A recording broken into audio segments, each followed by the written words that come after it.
मेरी शादी एक 16 साल की लड़की रोहिणी से हुई। उसके पीरियड्स के दिन अभी खत्म ही नहीं हुए थे कि उसे एक जीवन के बंधनों में जोड़ दिया गया था। लेकिन रोहिणी बहुत छोटी और मासूम थी। उसे अभी जीवन के बंधनों के बारे में और जीवन के तरीकों के बारे में कुछ पता नहीं था। वह अभी एक छोटे से गांव से निकलकर कहीं बाहर दूसरे शहर तक सफ़र भी नहीं की थी और उसने ज़िंदगी की सफल शुरुआत कर दी। जब उसकी शादी हुई तब वह एक दुल्हन की भांति मेरे घर आने के लिए तैयार तो हो रही थी, लेकिन उसकी उम्र अभी एक बच्चे की तरह थी। वह अपने माता पिता को छोड़कर, जो कभी बाहर नहीं गई थी, उसे अब अपने माता पिता के बिना एक अनजान व्यक्ति के साथ जीवन बिताने के लिए बंधनों में बंध चुकी थी। वह मेरे घर आई। मेरे घर में खुशियों का माहौल था। लोगों के बीच में बहुत चहल पहल थी। इस चहल पहल में लोग खुश थे, लेकिन वह अकेले अपने कमरे में बैठी हुई उदास थी। जब रात हुई, हमारी मिलन की पहली रात, जब मैं रोहिणी के पास उसके कमरे में गया, वह चुपचाप बैठी हुई थी। ऐसा महसूस हो रहा था कि वह बहुत ही उदास है। उसके चेहरे को देखकर ऐसा महसूस हो रहा था कि वह मुझसे दूर जाना चाहती है। फिर भी मैं हल्के हल्के कदमों से, आंखों में प्यार भरी झलक लेकर उसके करीब पहुंच रहा था। यह हमारे जीवन की शुरुआत थी, यानी हमारे जीवन में प्यार की पहली मुलाकात थी और हमारा आज सुहागरात था। मैं धीरे धीरे उसके करीब गया, लेकिन वह मुझसे दूर जाना चाहती है। वह मुझसे जितने दूर जाने की कोशिश कर रही थी, मैं उसके पास उतना ही नज़दीक जा रहा था। मैं ऐसे धीरे धीरे उसके बहुत करीब पहुंच गया। मैंने धीरे से उसके पल्लू को हटाया और उसके होठों पर अपनी उंगलियां फेरी और फिर उसके गालों पर अपनी उंगलियां फेरी। वह डरी सी, उसके होठों से डर झलक रहा था। वह 16 साल की लड़की, नादान सी, मासूम सी, नहीं समझ पा रही थी कि आगे क्या होने वाला है। उसने इसके बाद बोला, यह क्या कर रहे हो? मैंने कहा, यह हमारी ज़िंदगी की पहली रात है, जिसमें पति पत्नी एक दूसरे के साथ अपने अलग अलग जिस्म से एक रूह में बंध जाते हैं। वह बोली, नहीं, ऐसा नहीं हो सकता। मैंने सुना था कि शादी के बाद पहली रात में पति अपनी पत्नी को कुछ गिफ्ट देता है और वह गिफ्ट बड़ा हो सकता है और उसे रात भर प्यार करता है, जो उसके जीवन का एक हिस्सा बन जाएगा। लेकिन तुम यह गलत कर रहे हो। इसके बाद मैंने उसे समझाया और बोला कि हम दोनों गलत नहीं कर रहे हैं। जिसकी भी शादी होती है वह सच में एक दूसरे को रात भर प्यार करते हैं, लेकिन वह कपड़ों में नहीं होते और एक दूसरे से जुड़ जाते हैं। ऐसा करने पर मैंने उसके घूंघट को हटाया और साड़ी को भी। फिर बल्ब को बंद करते हुए हम दोनों में आलिंगन प्यार हुआ। फिर यह धीरे धीरे आगे बढ़ते हुए एक यादगार के रूप में हमारी पहली रात बीती। उसकी ज़िंदगी का यह वाला रात उसे सुबह बहुत दर्द दे रहा था। बेचैन थी, लेकिन फिर भी वह किसी को भी न बताकर अपने काम में लग गई। हमारी शादी को धीरे धीरे महीने भर बीत चुके थे। इसके बाद हमारे घर में एक खुशी और आने वाली थी। मेरा एक भाई, जो मुझसे 2 साल बड़ा है, उसकी शादी लगभग 1.5 साल पहले हो चुकी थी। उसे सुबह भाभी को बहुत ज़्यादा ही उल्टी हो रही थी और पेट में दर्द हो रहा था। वह दर्द से बेचैन थी और उल्टी ही रुक नहीं रही थी। डॉक्टर को बुलाया गया। उसने बताया कि आपकी बीवी पेट से है। मुबारक हो, आप पिता बनने वाले हैं। हम दोनों पति पत्नी की भी खुशी कम नहीं थी, क्योंकि मैं चाचा बनने वाला था और रोहिणी चाचाजी बनने वाली थी। पूनम भी बहुत मन ही मन खुश थी, लेकिन अब उसे बहुत सारा काम करना पड़ेगा, क्योंकि भाभी को डॉक्टर ने काम करने से मना किया था। अब रोहिणी दिन भर बेचैन रहती, इधर उधर भाग दौड़ दौड़ करती है और रात होते ही जल्द सो जाया करती थी। हम दोनों के बीच प्यार में एक दूरियां बढ़ने लगी, जिससे वह शाम को थकान महसूस करती और जल्दी सो जाती और मैं बिना कुछ किए सो जाता था। मैं नहीं चाहता था कि वह ऐसे ही बिना बोले बात किए सो जाए। हम दोनों के बीच में कुछ प्यार हो, हम दोनों के बीच में कुछ बातें हैं, जिससे हमारे जीवन और ज़िंदगी में एक छोटा नन्हा बच्चा, छोटा नन्हा सा खिलौना आ सके। लेकिन इस भाग दौड़ में कोई ना तो उसे आराम मिलता और ना ही मैं उसे प्यार कर पाता। हम दोनों के बीच प्यार ना होने की वजह से अब लड़ाई और बढ़ने लगी थी। मैंने गुस्से में उसे एक दिन 2-3 थप्पड़ मार दिए थे। वह पहले आलिंगन प्यार होता था, अब और भी दूर रहने लगी। एक दिन उसे पेट में बहुत दर्द हुआ और वह पीरियड में बहुत कर रही थी। उसे यह दर्द तकलीफ़ दे जा रहा था, लेकिन कुछ दिन बाद आराम होने पर उसे मुझे इतना प्यार चाहिए था कि वह सारे काम को छोड़कर मुझे देखते ही मेरे बाहों में लिपट जाया करती और मुझे प्यार करने लगती, और मैं भी उसे प्यार खूब किया करता था। अब हम दोनों में प्यार बढ़ चुका था। वह मुझसे इतना प्यार करती है, दिन हो या रात, वह सिर्फ एक मौका ढूंढती है जिससे मैं सिर्फ उसे प्यार कर सकूं, जिसकी वजह से अब कामों में कुछ लापरवाही आने लगी और घर से उसे रोहिणी को डांट सुनना पड़ता था। लेकिन वह बोलती, कोई फ़र्क नहीं पड़ता, मुझे तो सिर्फ आपका प्यार चाहिए। मुझे शुरू में पता नहीं था और मैं डर रही थी, और आज मुझे बहुत ही मज़े आ रहे हैं। और इस तरह से हम दोनों की ज़िंदगी के पल बिताते जा रहे थे। उधर भाभी ने एक बेटी को जन्म दिया और हमारे जीवन और ज़िंदगी के पल में एक खुशियाँ आने वाली थी, जिसके लिए रोहिणी को थोड़ा परेशान होना पड़ा। एक दिन भाभी को अचानक से बहुत उल्टी होने लगी और वह बिल्कुल बेहोश अवस्था में बेजान सी बिस्तर पर पड़ी थी। वह चल फिर नहीं सकती थी। मैंने डॉक्टर को बुलाया, उसने इसका चेकअप किया और बताया कि यह माँ बनने वाली है। इतना सुनने के बाद मेरे अंदर की खुशी रुकी नहीं और मैं पापा बनने वाला था।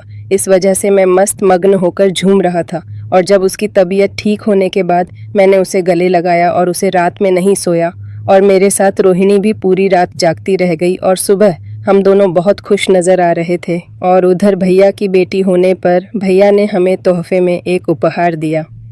अब रोहिणी का सारा काम भाभी के ऊपर आ गया था। बच्ची को देखना, रोहिणी को देखना और घर को देखना होता था। भाभी भी दिन भर काम करके अब थक जाती थी। अब मैं रोहिणी से इतना प्यार करने लगा कि मैं सोचता कि सारे काम धंधा छोड़कर उसके साथ बैठा रहूं, उसके साथ दिन बिताऊं और उसके साथ ही अपनी दुनिया को सजाऊं। धीरे धीरे समय बिताता जा रहा था। एक दिन रोहिणी को प्रसव पीड़ा बहुत तेज़ी से हो रही थी। उसे अस्पताल ले जाया गया, लेकिन मुझे यह नहीं पता था कि यह हमारे जीवन का एक दुख भरा दिन होगा। रोहिणी ने एक बच्चे को जन्म दिया, लेकिन वह बच्चा इस दुनिया को देखने से पहले ही आंखों को बंद कर चुका था। इससे घर वाले बहुत दुखी थे और मेरी हालत कुछ ऐसे हो रहे थे कि मैं ना चल सकता ना उठ सकता था, क्योंकि मेरे सारे उम्मीद पर पानी फेर चुका था। मैं धीरे धीरे अपने ज़िंदगी को एक सुनहरा बनाना चाहता था। अपने बच्चों के लिए बहुत सारे खेल, खिलौने, कपड़े लाकर रख दिए थे। मैं और रोहिणी दोनों मिलकर बच्चों का नामकरण भी कर दिया था, लेकिन यह किसी को नहीं पता था कि यह नामकरण ज़िंदगी में एक दिन को अंधेरे में बदल देगा, एक उजाला जो बुझ जाएगा। उधर जब रोहिणी को होश आया तो उसके रो रो के बुरे हालात हो चुके थे। घर के सभी सदस्य, उसके मम्मी पापा उसे समझाए जा रहे थे, लेकिन वह किसी की एक भी नहीं सुनती। वह कहती, मुझे मेरा बच्चा चाहिए। इस तरह धीरे धीरे कुछ 1-2 दिन हॉस्पिटल में बीता और हम सब छुट्टी लेकर रोहिणी के साथ घर आ गए। रोहिणी बिल्कुल पागल सी रहती है, ना किसी से बोलती ना बात करती। उसे ऐसा लगता कि उसकी ज़िंदगी का एक तारा टूट के चला गया। इस वक्त मैं खुद को संभालता और उसे समझने की कोशिश किया करता था कि जो हुआ उसे भूलकर हम फिर से एक दूसरे बच्चे को जन्म देंगे। लेकिन रोहिणी किसी की भी एक नहीं सुनती, क्योंकि वह अंदर से टूट चुकी थी और बिल्कुल कमज़ोर हो चुकी थी। मैं उसे दवाइयाँ देता, उसे समझाता कि यह ज़िंदगी है, इसमें कभी सुख कभी दुख लिखा रहता है, कोई बात नहीं है, हम फिर एक बच्चे को जन्म देंगे। धीरे धीरे रोहिणी की तबीयत में सुधार होने लगा था। अब वह बिल्कुल हंसती बोलती है, बातें करती है और अपने काम पर ध्यान देती है। रोहिणी ने मुझसे बोला कि आप मुझे इतना प्यार करें कि हम दोनों मिलकर जल्द से जल्द एक बच्चे को जन्म दें। फिर मैं अपने काम को थोड़ा छोड़कर रोहिणी को प्यार करता और इस पर ध्यान दिया करता, और रोहिणी भी मुझसे चिपक कर रहती है। उसकी खूबसूरती, उसके महक और उसकी जज्बात मुझे दूर नहीं जाने देते। उसे देखने पर ऐसा लगता कि वह पहले से और भी खूबसूरत होती जा रही है और भी उसके अंदर एक और ऊर्जा बढ़ते जा रही है। उसे जितना भी प्यार करते जाओ वह अब थकती नहीं है, ना ही खुद को मुझसे दूर करती है। जिस तरह पहले वह थोड़ा दूर किया करती थी, अब वह दूरी नहीं जाना चाहती थी। वह कहती, आप मुझे जितना चाहे उतना प्यार करें, अब मैं दूर नहीं जाती, और मुझे एक सुख की ओर ले जाती थी। और वह बोलती, मैं इस प्यार के बाद एक अलग ऊर्जा महसूस करती हूँ और मेरे चेहरे की ताजगी बढ़ जाती है और मैं अलग सुख प्राप्त करती हूँ। मैं कहा, आप 16 साल की रोहिणी बच्ची नहीं रह गई, मेरी पूरी तरह जवानी चढ़ चुकी है, इसीलिए आप मुझे छोड़कर दिन के लिए भी न जाया करें। अब मुझे प्यार इतना चाहिए कि मेरे शरीर की अकड़ कम हो सके। मैं उसे इतना प्यार करता हूँ कि उसके शरीर की है और उसके चेहरे की चमक बढ़ती जा रही थी। एक दिन फिर से वह बीमार हुई और उसे उल्टी होने लगी, तो हमने पहचान लिया था कि रोहिणी फिर से माँ बनने वाली है। और इस बार पता होने पर कि रोहिणी माँ बनने वाली है तो वह मुझसे बिल्कुल भी दूर नहीं जाती। और हमारी कई रातें हैं रंगीन और भी ज़्यादा होने लगीं। हम कई रातों पर जगह रह जाते थे। दोनों का प्यार और भी फूलों की तरह करने, महकने और खिलने लगा था। एक दिन तुम्हारी को फिर प्रसव पीड़ा इतना ज्यादा हुई कि उसे अस्पताल में भर्ती कराया गया। वह एक बच्चे को जन्म दी जिससे मैं, मेरे घर वाले और साथ ही साथ रोहिणी भी बहुत खुश थे। रोहिणी को डॉक्टर ने घर जाने की छुट्टी दी। रोहिणी को घर लेकर आया गया और उसका स्वागत किया गया। अब वह माँ बन चुकी थी। उसके चेहरे की चमक अब खुशियों से झलक रही थी और मेरे प्यार की वजह से और भी उसके चेहरे पर एक चमक आ चुकी थी। वह बहुत खुश थी। उसके साथ हम पूरे परिवार के लोग खुश थे। मैं नहीं चाहता था कि रोहिणी मुझसे दूर रहे लेकिन बच्चे को जन्म देने के बाद वह बच्चों में ज़्यादा व्यस्त रहा करती थी और मेरे पर से उसका ध्यान हटने लगा था। मैंने उसे गुस्से में एक दिन बोला कि तुम पहले की तरह नहीं रह गई।